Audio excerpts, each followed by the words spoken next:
ভারতীয় দর্শকদের মারধরে হাসপাতালে টাইগার রবি।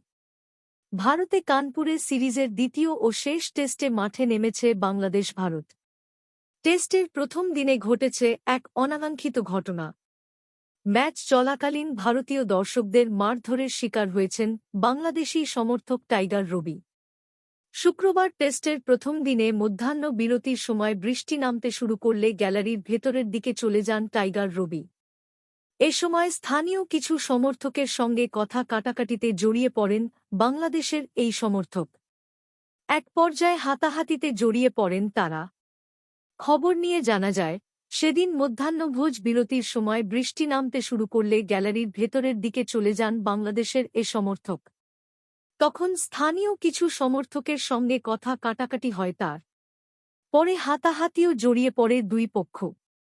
এতে আহত হন বাংলাদেশি সেই সমর্থক।